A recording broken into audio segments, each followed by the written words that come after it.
स्मरण कर कर टीके जी महाराज का नाम लेकर बेलपत्र और उस 6 बेलपत्र पर 6 दुर्वा, 6 पुष्प, 6 अक्षत के दाने रखकर षडानंद कार्तिकेय बाबा के स्मरण कर कर शिवलिंग की जो जलाधारी है, उस जलाधारी पर जहां अशोक सुंदरी का स्थान है, उसी के पास में कार्तिकेय जी का स्थान है। किसी भी छठ पर यदि आप बाबा को वो बेलपत्र, वो दुर्वा, वो पुष्प, वो अक्षत का दाना 6 समर्पित करते हैं, छठ के दिन नंदेश्वर बाबा का नाम लेकर, कार्तिकेय बाबा का नाम लेकर यदि समर्पित करते हैं तो जिंदगी में कितना भी कर्जा हो, वो कर्जा 3 महीने के अंदर समाप्त होता ही है। कितना भी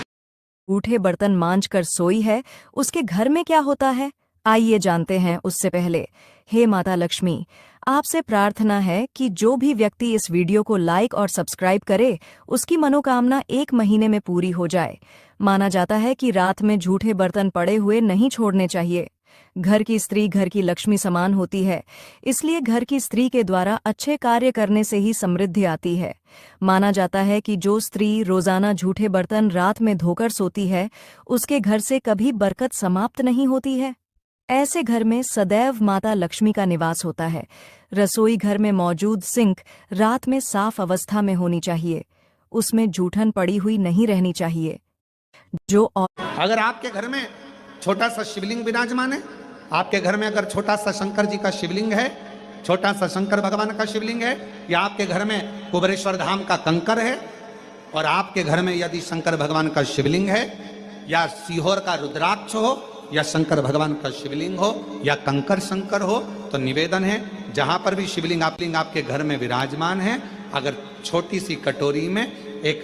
बेलपत्र को आप नीचे रखिए, छोटी सी कटोरी उस बेलपत्र के ऊपर रखकर उसमें थोड़ा सा मधु, शहद, शंकर भगवान की साक्षी में शिव जी के सामने अगर शुक्रवार रखना प्रारंभ कर दो,